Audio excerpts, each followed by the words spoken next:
Sa tahimik na kakahuyan, biglang nagkita sina Imara at Rosita. Napatigil si Rosita at nagtatakang tumingin. "Sino ka?" tanong niya, may halong duda. Sino ka? Ako po si Imara, ang kapangyarihan sa kwintas ni Nick. Imara? Bakit hindi kanya nasabi sa akin? Paumanhin, ngayon lang po kasi ako ibinigay ni Lolo Isko kay Nick. Bakit hindi ka nababanggit ni Nick?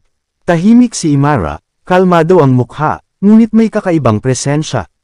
Doon nagsimulang magbago ang hangin sa paligid. Unti-unting napuno ng selos si Rosita. Bakit hindi niya sinasabi na may, ikaw pala? Nang makababa na si Rosita at Imara, hinarap niya si Nick.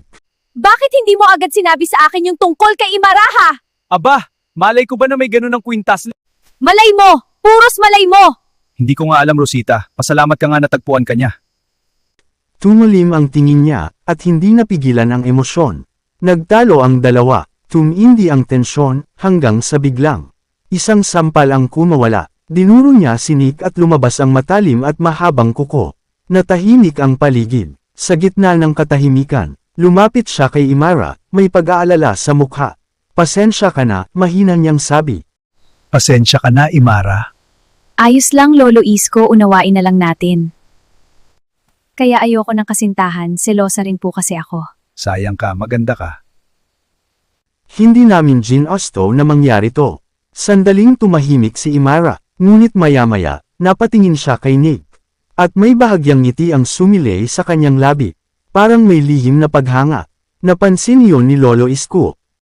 Sayang nga naunahan lang ako ni Rosita, gwapo kaya ni Nick. Jaskin bata ito. Bumalik ka na nga sa kwintas ni Nick. Yes! Grandpa, text nyo na lang po ako anytime. Napakamot na lang siya sa ulo. "Hay nako," bulong niya. Parang mas lalo pang gamulo. Sa ilalim ng malamlam na liwanag ng buwan. Ang kwento ay hindi pa tapos. At mas marami pang lihim ang naghihintay na mabunyag.